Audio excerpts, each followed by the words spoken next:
사자성어를 그대로 풀이한다면 눈 위에 서리가 내린다는 그런 뜻입니다. 그래서 이 말은 지금 현재로 해석하는 바로는 계속해서 나쁜 일이 생길 때의 설상가상이라는 말을 쓰지요.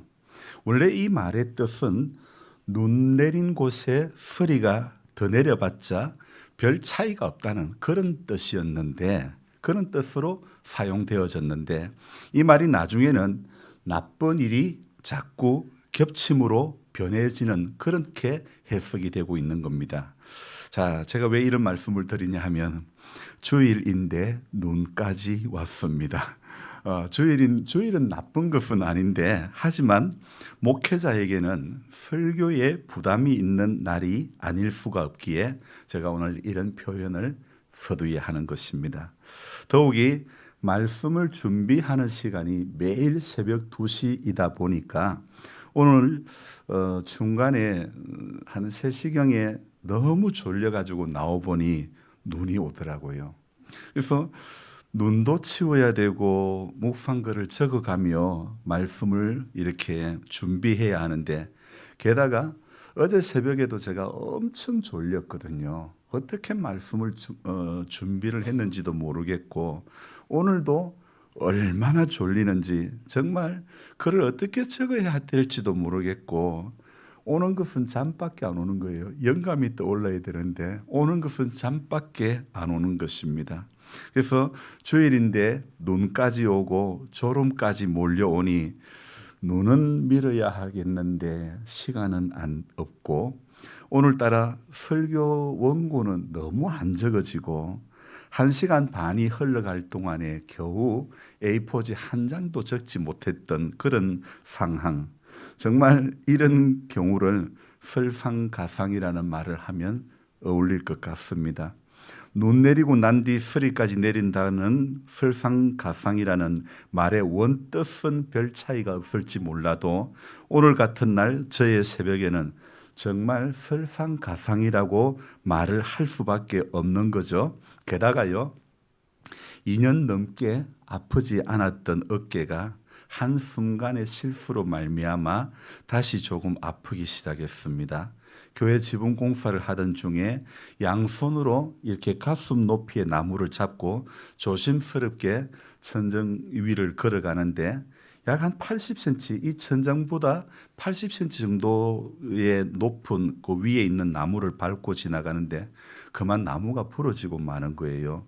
저의 체중이 양 어깨에 실린 채로 아래로 살짝 떨어지다 보니 순간 어깨에 오는 통증은 말할 수가 없었던 것이죠. 양손을 각각 다른 나무를 잡고 걸어갔는데, 그게 나무가 부러지는 바람에 저는 이 만세하는 자세로 그대로 살짝 사실은 주저앉듯이 이렇게 내려가고 만 것인데, 떨어졌다고 말하기는 좀 그렇습니다. 뭐 별로 높은 곳도 아니기에 양손으로 나무를 분명히 잡았고 이론상으로는 다칠 만한 상황은 아닙니다. 그런데 순간적으로 주저앉으면서 어깨에 힘이 실리고 나니 제가 아무리 조심해도 이렇게 어쩔 수 없는 일이 발생하고 말았던 거죠. 이처럼 살면서 우리가 아무리 조심해도 불가피하게 찾아오는 일 앞에서는 어찌할 도리가 없는 거죠.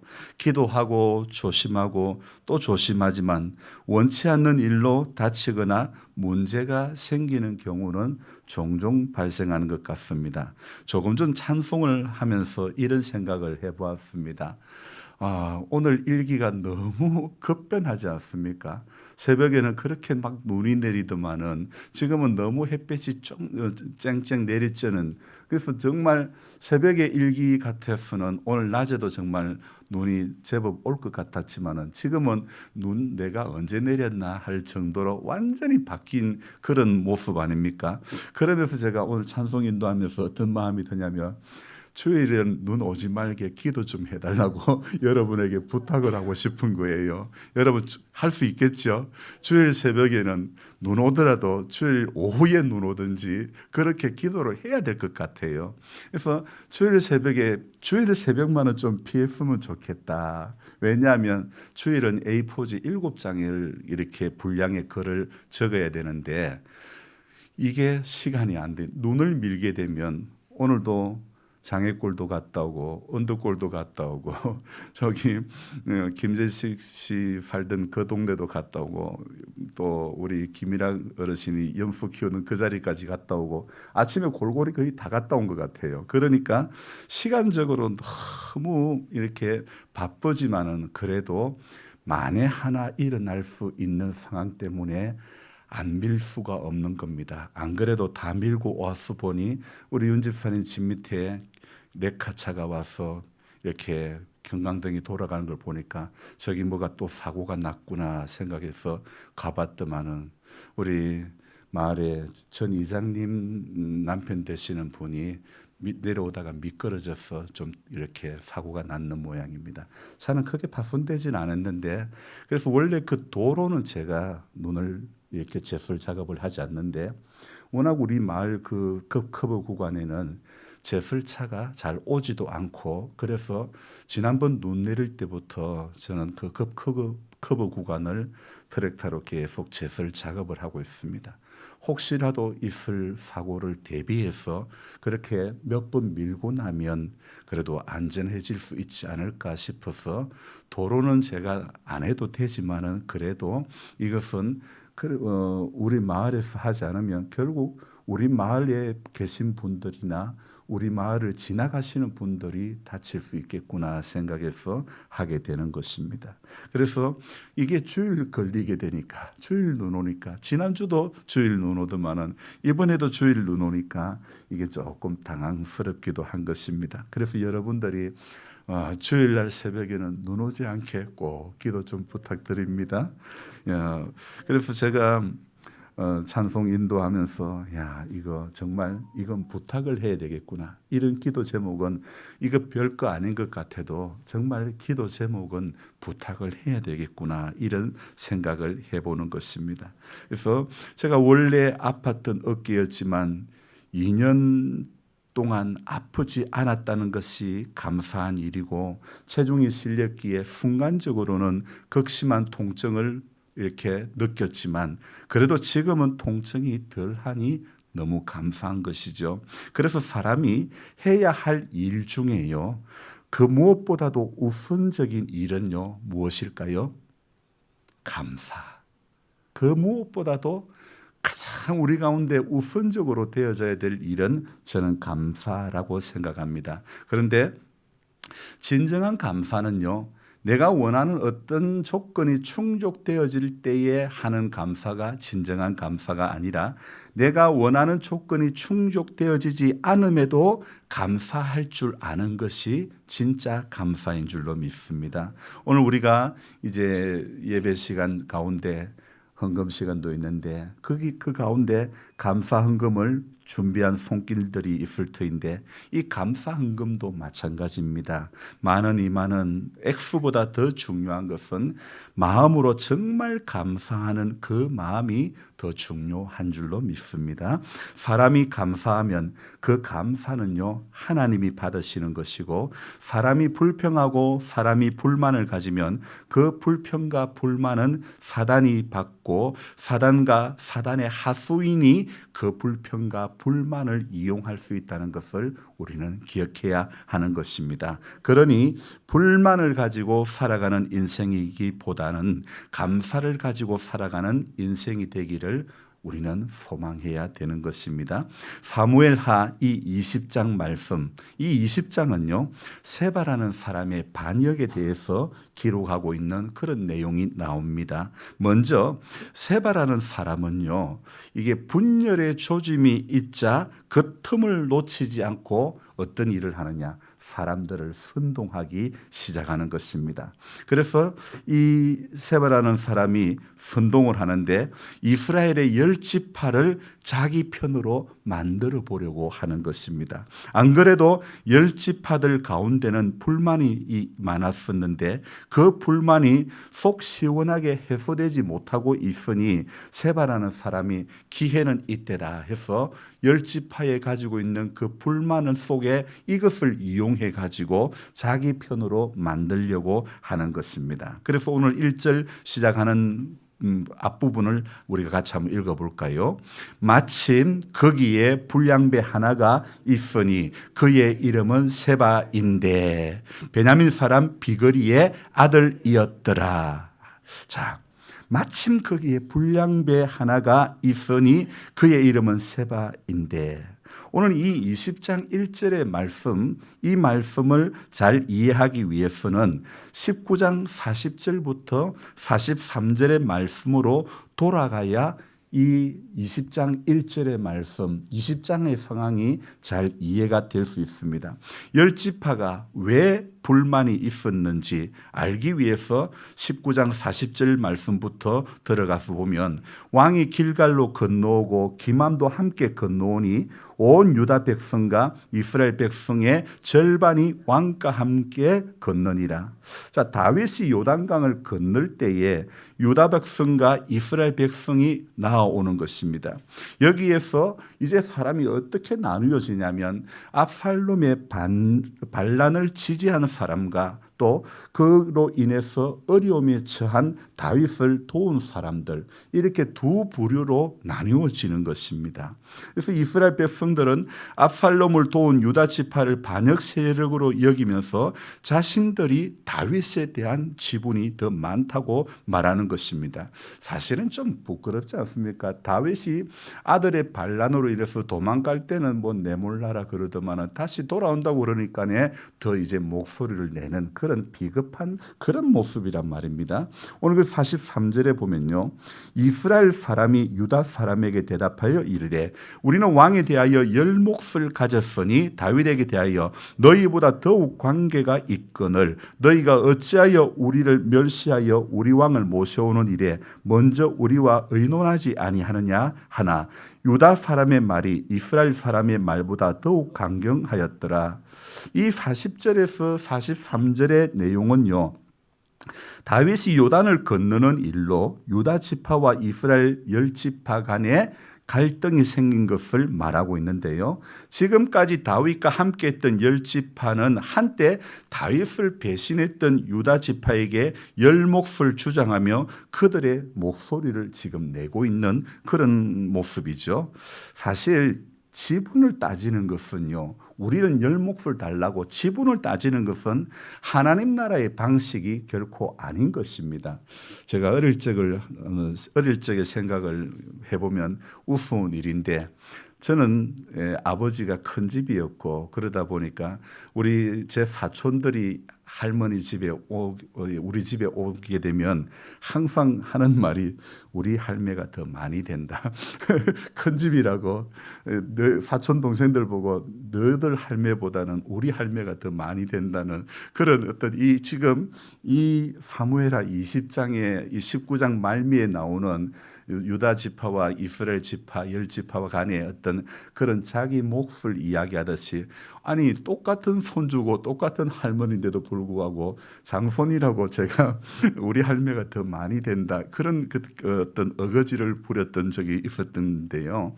어쩌면요, 다윗이 도망가는데 지들은 이렇게 그때는 이렇게 아무런 어떤 도움을 주지도 못하면서 돌아온다고 하니까 그제서야 이렇게 또 자기 몫을 주장하는 이런 모습들, 자기 지분을 주장하는 이런 모습들, 하나님의 나라의 방식은 결코 아닌 것이죠.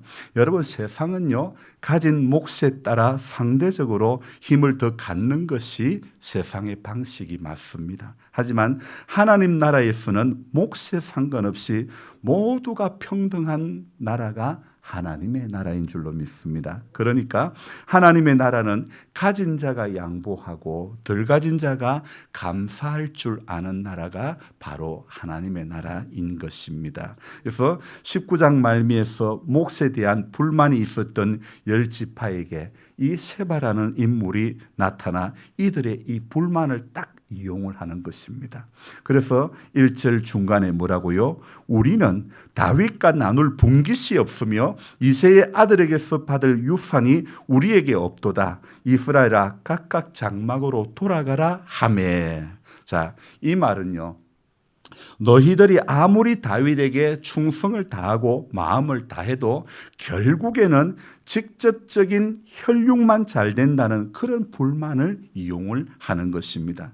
여러분, 사람의 마음속에 불만이 찾아오니 불량배가 말해도 오늘 세바가 뭡니까? 마침 거기에 불량배 하나가 있으니 그의 이름은 세바인데, 자, 사람의 마음속에요 불만이 있으니까 불량배가 이야기해도 그 말에 혹 하고 넘어가게 되는 것 아닙니까?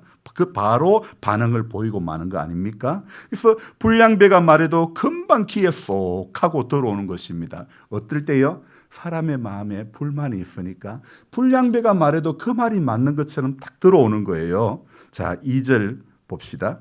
이에 온 이스라엘 사람들이 다윗 따르기를 거치고 올라가 비그리 아들 세바를 따르나 유다 사람들은 그들의 왕과 합하여 요단에서 예루살렘까지 따르니라. 아멘. 3절도 우리 같이 한번 볼까요?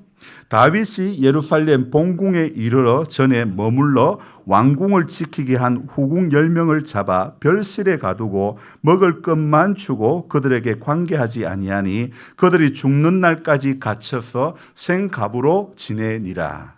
자, 압살롬의 반역으로 왕궁에서 이렇게 도망갔다가 다시 돌아온 다윗이 한 일이 지금 무엇입니까? 3절에 후궁 10명을 잡아 별실에 가둡니다.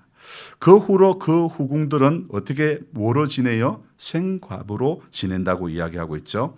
이 후궁들은요, 아히도벨의 계략에 의해 압살롬이가 취했던 그런 후궁들입니다. 아니, 여러분 한번 생각해 봅시다. 후궁들이 무슨 힘이 있다고? 그런데 다윗은 그들을 처벌하고 마는 것입니다. 압살롬에 대한 감정, 반란으로 인한 자기 감정, 자기 마음의 상처를 어쩌면 이상한 데 푸는 듯한 그런 모습이 아닐까요? 겉으로는 압살롬이가 아들이 반란을 일으킨 것에 대해서 전부 용납한 것처럼 보이나 하지만 그 마음의 실상은 온전히 다 용납하지 못한 것 같은 그런 모습이지 않겠습니까? 그래서 이 3절을 묵상하면서 정말 이해가 안 되는 것이 다윗이 예루살렘 본궁에 이르러 전에 왕궁을 지키게 한 후궁 10명을 잡아, 아니 후궁이 무슨 힘으로 왕궁을 지킬 수가 있겠습니까? 아무런 힘도 없는 후궁 10명이 이 후궁이 군사도 아닌데 어떻게 왕궁을 지킬 수 있겠습니까? 자, 반역자인 아들 압살롬이가 아히도벨의 말을 듣고 아버지의 후궁들을 취하면 당신의 힘이 더욱 강해진다는 그 말을 듣고 압살롬이가 백주데낫의 아버지의 후궁을 취함으로 말미암아 정말 힘없는 여인이 당하고 만 그런 내용인데 그 후궁들을 별실에 가두고 생갑으로 지나게 한 것, 이 3절의 말씀은 좀 이해가 안 되는 부분이죠. 이런 의미에서 볼 때 다윗도 모든 인생이 가지고 있는 미숙함을 여전히 가지고 있는 한 인생에 불과하다는 것을 우리는 알 수가 있죠. 미숙한 인생이 성숙한 인생으로 나아가기 위해서 끊임없이 인생의 여정 가운데서 몸부림치고 또 몸부림치고 기도하고 또 기도하는 그것밖에 없는 것입니다. 세바의 반역에 온 이스라엘이 거기에 동참하는 것을 보면서 우리는 이게 왜 온 이스라엘이 거기에 동참하느냐?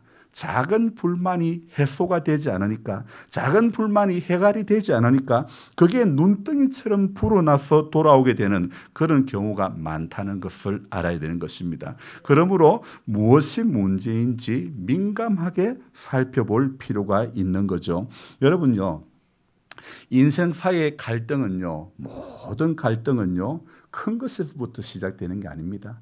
항상 작은 것에서부터 갈등이 시작되는 것입니다. 상처받는 것도요, 작은 것에서 그냥 아무것도 아닌 그냥 그 말 한마디에 상처받는 것이고, 감동받는 것도요, 정말 대단한 것이 아니라 작은 것 그거 하나 때문에 감동받고 그러는 것이더라고요. 그러니까 상처를 받는 것도 작은 것에서 상처를 받고, 감동받는 것도 아주 작은 것 그 하나에 감동을 받게 되는 것이더라고요. 그래서 오늘을 살아가면서 우리에게 필요한 마음은 하나님께서 주시는 마음, 작은 것 하나라도 놓치지 않으려고 하는 그 마음이 우리에게 중요한 줄로 믿습니다. 다윗의 정치 인생에 어려움을 겪는 것도 가만히 살펴보면 사무엘하 11장에 우리아의 아내를 범한 뒤에 그 범죄 이후에 다윗 왕국에 많은 어려움들이 찾아옵니다. 그래서 20장 앞에는요, 압살롬의 반역이 있었지요. 그리고 오늘 20장에는 세바의 반역이 있었지요. 그리고 21장에 가면요, 또 기근으로 인해 어려움이 나오지, 블레셋과의 전쟁이 이어지지, 다윗이 예루살렘으로 돌아가는 과정 속에서 유다 지파에 대한 불평이 표출되었고, 결국은 세바의 반역으로 이어지고 말았고, 이스라엘은 한민족이었지만 사사시대부터 지파 간의 갈등과 분쟁은요, 끊임없이 일어나게 되었던 것이죠. 우리도 대한민국 한민족이지만은 남북으로 나뉘어졌고, 동서으로 나뉘어졌고, 정당으로 나뉘어졌고, 이런 갈등들은 얼마나 많은지 모르는 것입니다. 그래서 베냐민 지파의 사울과 유다 지파의 다윗의 갈등이 계속되는 것을 볼 수 있죠. 결국 솔로몬의 죽음 후에 남유다, 북이스라엘로 나누어지게 되는 그런 안타까운 사건이 발생하죠. 여러분, 바로 이것은요, 죄의 특징은요, 사람과 사람 간의 다툼과 분열을 만들어내고 마는 것입니다. 이스라엘 군대 장관이었던 요압은 다윗의 그 유아 정책으로 새롭게 군대 장관으로 임명된 아마사를 암살합니다. 이 시기와 다툼의 결과는요, 결과적으로 상대방을 죽이는 것으로 되어지는 것, 나타나는 거죠. 이러한 문제를 야고보서에서는 이렇게 지적하고 있습니다. 그러나 너희 마음속에 독한 시기와 다툼이 있으면 자랑하지 말라. 진리를 거슬러 거짓말하지 말라. 이러한 지혜는 위로부터 내려온 것이 아니요 땅 위의 것이요 정욕의 것이요 귀신의 것이니, 시기와 다툼이 있는 곳에는 혼란과 모든 악한 일이 있음이라. 이렇게 야고보 3장에 말씀하고 있습니다. 그러니 사랑하는 성도 여러분, 시기는 그리스도인의 삶의 적이라는 것을 알아야 되는 것입니다. 시기와 이 야심은요, 하나님의 다스림에 대한 도전이 되는 것을 알아야 되는 것입니다. 하나님이 없다면 우리는 어떻게 하든 우리가 원하는 것을 쟁취하려고만 할 것입니다. 우리 예배를 시작할 때에 오프닝 곡으로 신앙 고백이라는 찬송을 드릴 때도 할 수 있다면 피하고 싶고, 뭐 예전에 마음대로 했지만은, 그러나 우리 신앙 고백의 그 가사 내용이, 그러나 이제는 주님이 원하는 그 뜻대로 다시 가기를 원한다는 그 고백이 바로 우리가 매번 시작하는 오프닝 곡의 신앙 고백이라는 이 찬송 아닙니까? 여러분, 하나님이 없다면 우리는 어떻게 하든지 우리가 원하는 것 어떻게든지 쟁취하고 어떻게든지 가져보려고 그렇게 몸부림치는 것입니다. 이것은 세상의 논리죠. 그러나 성도는 하나님의 사랑을 받는 자녀이기 때문에 오늘도 죄와 시기와 이기심, 이런 야심과 더불어 싸우고 또 싸워야 하는 것입니다. 왜냐하면 하나님의 은혜를 받은 자이기 때문에 우리는 죄와 더불어 싸워야 되는 겁니다. 시기와 이기심과 불만과 불평과 더불어 싸워야 하는 것입니다. 그래서 시기와 다툼의 반대는요, 예수 그리스도로 말미암아 화평하는 것이 우리 성도의 본분인 줄로 믿습니다. 그래서 오늘 하루도 시기와 질투의 이 마음을 버리고 오직 예수 그리스도의 마음을 품어 화평한 자가 되어 은혜를 나눌 수 있는 그런 저와 여러분들이 되어져야 될 줄로 믿습니다. 인간의 수완으로는요, 분명히 압살롬의 반란과 세바의 반란 같은 이런 악순환을 결코 종식시킬 수가 없다는 것을 알아야 되는 것입니다. 성경에 기록된 사건 하나하나, 내용 하나하나들은요, 하나같이 인간들의 죄악과 무능과 타락을 철저히 고발하고 있는 것입니다. 그래서 성경이 결국 우리에게 깨닫게 해주시는 것은요, 하나하나 우리 모습 가운데 죄악과 무능과 타락을 성경은 철저히 고발하고 결국에는 유일하신 하나님을 바라보는, 전능하신 하나님을 바라보게 하는 것이 성경이 우리에게 깨닫게 해 주시는 것인 줄로 믿습니다. 그래서 우리는 오늘도 성경을 보면서 깨달아야 하는 것, 성경의 역사는요, 인간의 실패 역사를 깨닫게 해 주는 동시에 하나님의 성취, 하나님의 성공의 역사를 성경은 우리 가운데 보여주고 있는 것입니다. 그러므로 나의 실수, 그러므로 우리의 실수를 통해서 하나님, 그 하나님을 오늘도 조금 더 가까이 할 수 있는, 주께로 가까이 주께로 가오니 나의 갈 길 다가도록 나와 동행하소서.